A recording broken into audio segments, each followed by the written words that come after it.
ফিলিস্তিনের গাজায় চলমান ইসরায়েলি অভিযানে মানবাধিকার লঙ্ঘন ও গণহত্যার অভিযোগে আন্তর্জাতিক মহলে চাপ বাড়ছে। এর পরিপ্রেক্ষিতে বেলজিয়াম নিয়েছে এক উল্লেখযোগ্য পদক্ষেপ। দেশটির ফেডারেল প্রসিকিউটর অফিস আন্তর্জাতিক অপরাধ আদালত আইসিসিতে ২ ইসরায়েলি সেনার বিরুদ্ধে যুদ্ধাপরাধের অভিযোগ পাঠানোর সিদ্ধান্ত নিয়েছে। অভিযুক্তরা গিভাতি ব্রিগেডের সদস্য। গিভাতি ব্রিগেড ইসরায়েলি সেনাবাহিনীর একটি এলিট পদাতিক ইউনিট। তারা মূলত গাজা, পশ্চিম তীর ও দক্ষিণ ইসরায়েলের নিরাপত্তা ও আক্রমণাত্মক অভিযানে কাজ করে। আন্তর্জাতিক সংস্থা গ্লোবাল লিগ্যাল অ্যাকশন নেটওয়ার্কের সহযোগিতায় এই অভিযোগটি করেছে হিন্দ রজভ ফাউন্ডেশন। আল জাজিরার খবরে বলা হয়েছে, এই ২ সেনা বেলজিয়ামের টুমোরোল্যান্ড সঙ্গীত উৎসবে নিজেদের ব্রিগেডের পতাকা উড়িয়ে উপস্থিত হয়। তখন তারা নজরে আসে বেলজিয়ান পুলিশের।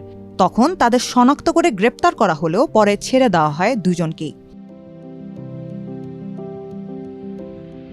বেলজিয়ামে অবস্থিত হিন্দ রজভ ফাউন্ডেশনের নামকরণ করা হয়েছে গাজায় যুদ্ধের শুরুতে ইসরায়েলি গুলিতে নিহত ৬ বছরের এক ফিলিস্তিনি শিশুর নামে।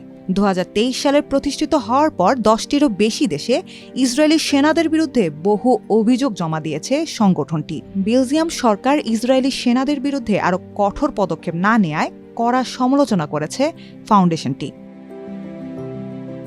বিবৃতিতে হিন্দ রজভ ফাউন্ডেশন জানায়, শুধু গ্রেপ্তার করাই যথেষ্ট নয়। সন্দেহভাজনদের আটক করে বেলজিয়ামের বিচার অথবা আন্তর্জাতিক অপরাধ আদালতের কাছে হস্তান্তর করা উচিত ছিল সরকারের।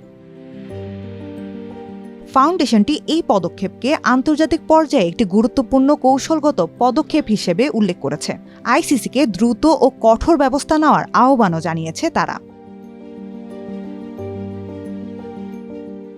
এদিকে সেনা গ্রেপ্তারে চরম ক্ষুব্ধ হয়েছে ইসরায়েল। প্রতিবাদে বেলজিয়ামের এক কূটনীতিককে তলব করেছে তেল আবিব। গাজায় মানবিক বিপর্যয় এবং ফিলিস্তিনের বিরুদ্ধে ইসরায়েলের চলমান যুদ্ধ নিয়ে বাড়তে থাকা আন্তর্জাতিক উদ্বেগের মধ্যেই ২ দেশের এই বিরোধ দেখা গেছে।